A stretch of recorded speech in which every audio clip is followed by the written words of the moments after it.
In my opinion, if you can operate the clone tool, there's nothing that it can't do if you have the right images. And you know how to use the tool, obviously. But there is another tool. Let me show it to you right over here. It's called the Spot Healing Brush Tool. Now, you also have one called the Healing Brush Tool. There's one difference between these two. The Healing Brush Tool requires you to sample an area like the clone tool that it's going to use. The Spot Healing Brush Tool basically says, tell you what, you paint over the area you need to fix. I got it covered. I'll do it for you. My favorite tool in doing things like this. Now, this is a sad story with a happy ending. Got into an argument years after the marriage. She tore up a couple of their wedding photos. They got back together, been together for the last 10 years. Very happy, but she always felt guilty about tearing them up. Now, tearing up an image is probably, in most cases, one of the easiest things to fix because the images are going to go together like a jigsaw puzzle. All you got to do is fix the tear. So I scanned these and put them together, and basically now here we are. So I have the Spot Healing Brush selected. I love that tool. I have Sample All Layers selected, so I can create a new layer. Now, the best option to use in something like this is Content Aware. You also have, if you want to, creating a texture or a good proximity match. This is usually the best one. It's kind of like an intelligent clone tool. And if I come over here now and just begin wiping on that area, watch what happens when I let go. Well, it goes away. Now, it will give you problems in areas with intense details, because what it's doing is it is slightly blurring things a little bit to make them work. So when you get into really high detail areas, like maybe her flowers on her bouquet, you might want to go back to the clone tool for that. I'm going to pop right there on that edge and just kind of move along. You can do as much as you want at any one time. Isn't that amazing? An intelligent clone tool, that's what I like to call it. Now, I can get here and probably get that one because there's some of the dress that's covering that part of her arm. And sometimes I just like to pop it a couple of times and then move along. But when I get here, I think when I get to there, see what it did?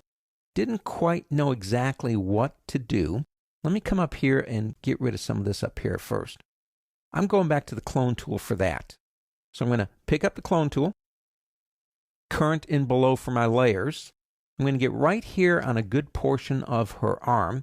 Hold down the Alt key, Option on a Mac, Alt in Windows. Click, and then move over and then align that as carefully as I can. And fix that part. And then go back to my wonderful Spot Healing Brush.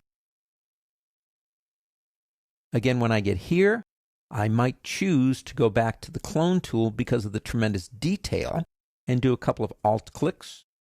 And don't forget that's the Option click on a Mac and Alt click in Windows. And rearrange her bouquet.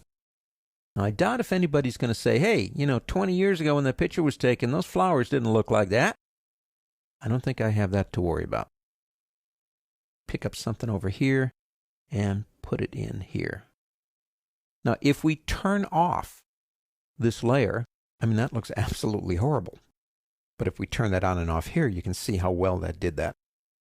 It's an amazing tool for working on images. And although I don't think I said this, you do have this image in your working folder. It's called Healing Brush.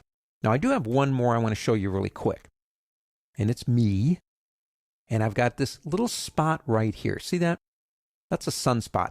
I'm very self-conscious about that. I don't know why. Nobody sees it but me, but I want to get rid of it for this photograph. So if I go up to my Spot Healing Brush tool, and I do have a blank layer right here, if I get right there and pop that one time, I should be able to just about get rid of it, and not too bad. There you go. I'm going to press Control A again, Command A on a Mac, Control A in Windows, and delete that and bring it back.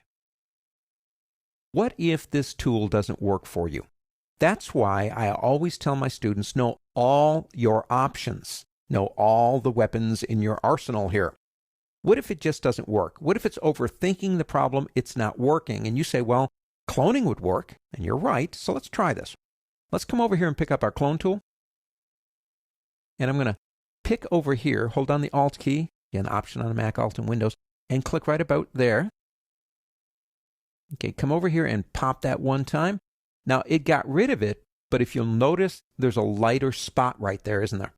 You can see it. That's just as bad as the sunspot. What are we going to do? This is why I like working in a separate layer. Come down into your adjustments right here and pick up levels as an adjustment. Now, the only layer I wanted to adjust is the one that's got that little tiny spot in it. So I'm going to click this button here, which locks it, as you can see, to that layer. Now, all I have to do is come up to the middle slider for midtones. Now, watch that spot over there as I move it here. I can make it perfectly blend in. Even, in my opinion, better than the healing brush in this particular instance. I love the healing brush tool. It does so much work, and it does a very good job.